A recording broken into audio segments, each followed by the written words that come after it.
What Once Was Mine, Chapter 16, Rapunzel. She didn't want to wake up early the next morning. She wanted to do all her usual things in their proper order, at the appointed time. Before she fell asleep, she promised herself she would hold off all the wonderful things, looking at the crown again, imagining how she would tell her mother, mentally planning their trip to the lights, until her chores were done. Turned out Rapunzel needn't have worried. The only real excitement in her 19 years had a profound effect on her mind and body. She passed out dreamlessly for 10 hours and woke up having missed morning calisthenics. Her eyes blinked slowly open, her mind confused by the directions and intensity of light on the ceiling. She never woke up this late. Pascal was not asleep, precisely, but still snoring a little, curled up on her shoulder under her hair. Her wilderness friend had already become a bosom companion. Or, alternately, the little thing was warmer than it ever had been in its entire life, and had consumed more calories at once than it ever had, and therefore had no reason to leave. At once, like she was gulping thirstily from fresh, cold water, the events of the evening before rushed into her mind. Her mother would be back around lunchtime. Everything had to be perfect. Nothing, not a speck of dirt, not a stray hair, could be allowed to darken her mood. "Well, let's get cleaning," she said to Pascal, pulling up her sleeves. The little lizard said nothing. By noon the tower's rooms were sparkling, the linens freshened, and the table set. Of course Rapunzel couldn't forage for herbs and mushrooms the way her mother did, but she was able to garnish the plates with a few leaves of the herbs she grew herself, and tried to style the leftovers as prettily as possible. And finally, when her mother called, "Rapunzel, let down your hair," she was already there, her hair ready and waiting, and dropped the braid immediately. "Oh, my dear girl, I don't know how much longer your old mother can do this," Gothel said as she came up, Rapunzel straining to pull her. "It might be that after this I need to take a little break for my back. Just a couple of days. You don't want to break me, do you?" "Just kidding, dear, of course. I'm young and agile, but it is tiresome." Rapunzel yanked extra hard at the end to get her mother quickly up over the top and managed, dancing to her feet, not to envelop her in her hug. "Well, what's with you, Bright Eyes?" Gothel asked, looking her up and down. "You seem unfortunately energetic today." "Oh, Mother, I have the most wonderful thing to tell you," Rapunzel said, unable to resist grabbing her mother's hands and shaking them. "You? What could you possibly have to tell me? What has happened in one day?" she asked no, that wasn't a sneer, was it? It was just her peculiar sense of humor. "It's simply amazing. Wait, are you hungry? You must be hungry after your trip. How about some lunch?" "I'm all right, thank you for asking. You don't keep your girlish figure by giving in every little whim, which, by the way, you could use a little more of. Restraint, I mean," Gothel added pointedly, looking at her still clasped hands. "Of course, Mother," Rapunzel said, pulling away and laughing. "Oh, I know what it is," Gothel suddenly said, her eyes widening in realization. Rapunzel felt her heart skip a beat. Mothers really do know everything. How did she possibly guess?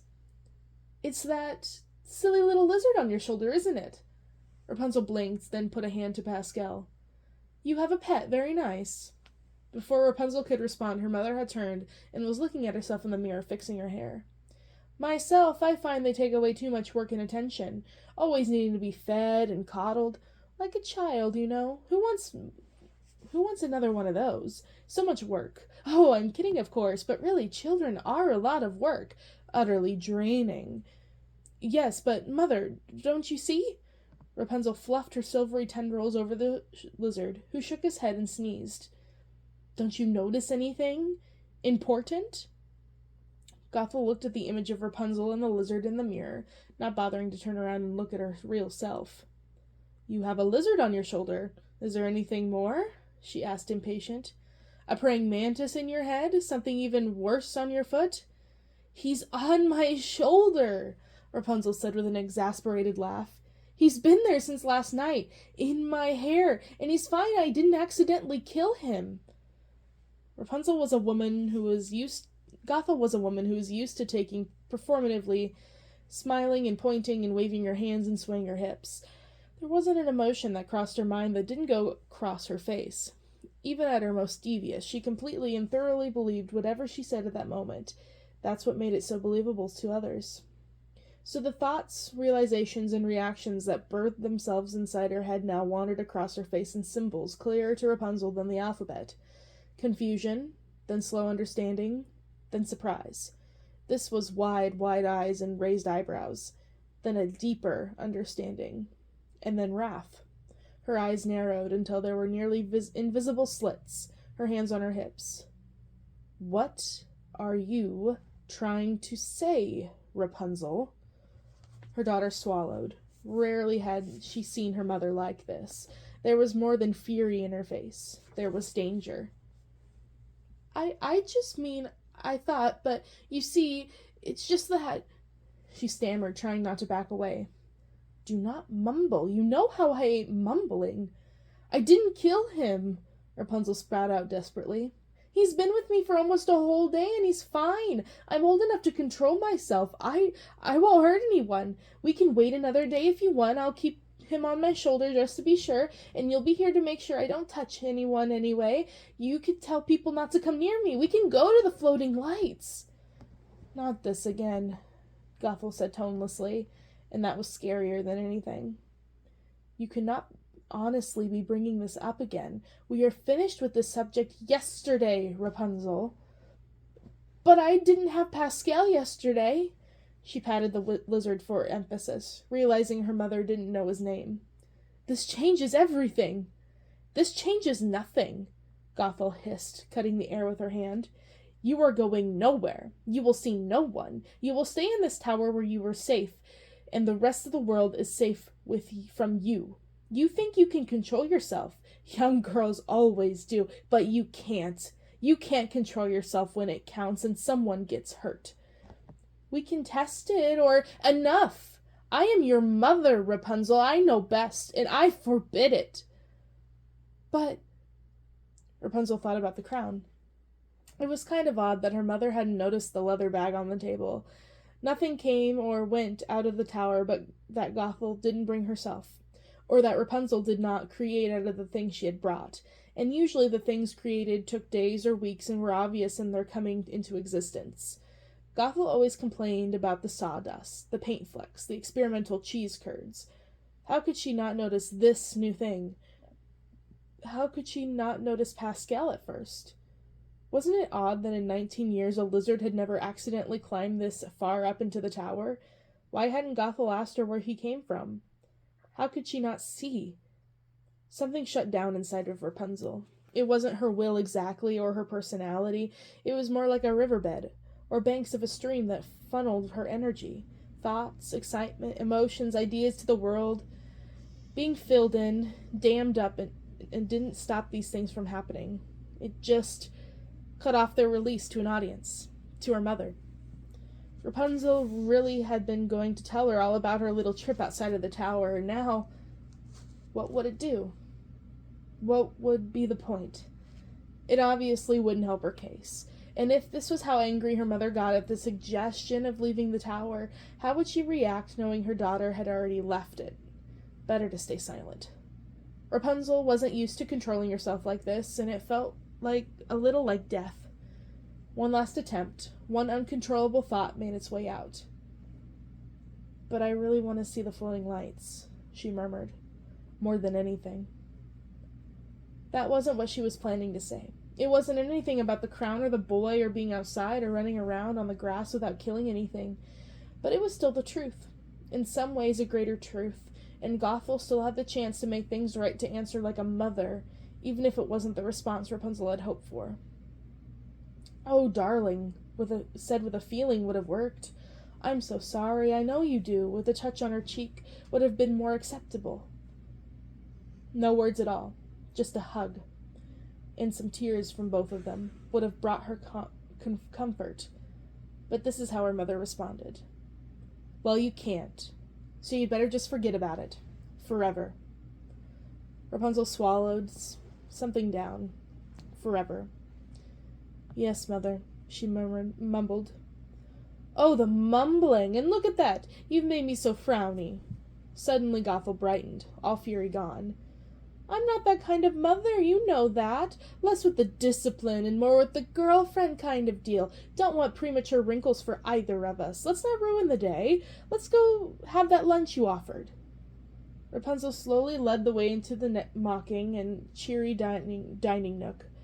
She had even picked one of her precious few flowers and put it in a vase to fancy up the setting. As she sank into her chair, she felt like she was all her paint colors pulling down to the floor into a messy, ugly puddle. She could feel hope draining out of her, her head empty of dreams, wishes burning her weaking limbs like acid as they exited. For the first time, forever in a tower began to actually mean something. Of course, humans can weather almost anything with love and companionship, and for the first time, Rapunzel was beginning to realize she might not actually have either. She mechanically picked up her knife and spoon and put food in her mouth, because the only desire she had left in her was to not elicit any more comments or conversation from Gothel that she would have to respond to. Mother Gothel gibbered on and on. Rapunzel watched her, a little fascinated. She didn't hear any words, only saw the mouth and eyes opening and closing. They were sensory organs, according to book number 22, of human life and limb. She wondered if Gothel ever used them as such, or if they existed only to project her personality out into the world. "You're very quiet," the older woman remarked, finally noticing. Rapunzel said, focusing on her spoon. "But you're eating slowly, like a lady, so that's something. Oh, I got you this." Gothel reached into her basket and pulled out a rolled-up, rubbishy-looking parchment. "I figured you could paint over the surface, or the back, or something, since we can't afford real paper too often." We. Like they were a couple, a team. Like Rapunzel had any way to make or earn money, or receive anything she didn't beg from her mother. She took the parchment with disinterest, unfolding it and viewing it with an artist's eye. Really, it was too thin for anything much more than charcoal sketches. Paint would turn it into mush or blob up, tear the substance with its weight, and her artist's voice shut down when she saw what was already painted on the front from a large wood cutout. "Wanted, dead or alive, Flynn Rider, thief. Additional reward for return to the king and queen of their rightful property." And a perfect sketch of the man she had seen the other night. All right, not exactly perfect. She was pretty sure they had gotten the nose all wrong. One of that size she would have seen even from her window. So, the crown had probably been stolen by that man and stashed quickly into the tree because they were safer from after him. Whoever they were, the king and queen soldiers, other thieves, anyone hoping for a reward. Flynn Rider. Now that was a name. The perfect name for the sort of man who steals something and gets away with it, who hides out in the deep woods until the coast is clear, a man of adventure, a man of cunning. She bet he was very good at sneaking. A man who sneaked a royal crown out of a treasure vault could very easily sneak a girl through the woods and even villages without letting anyone see her, much less accidentally touch her.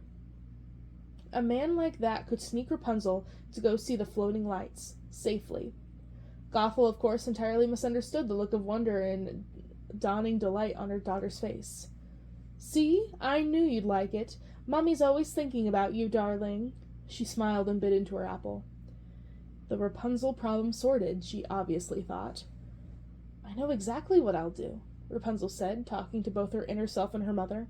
Her heart fluttered as she thought quickly, a skill not often needed or called upon in the tower. "But I think I'll need some of that really special white paint, and I'm all out of it." "Dear, it's a 2-day journey to the Bone Coast and back to get the pigments," Gothel said with a frown. "It will wear me completely out." "But it would be just perfect, and it would take my mind off the floating lights, maybe even for good."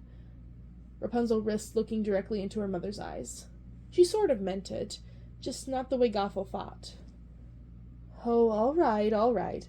I hope you realize this shows just how much I love you." She heaved a great sigh and rolled her eyes wearily. "I love you more," Rapunzel said, not really thinking about it.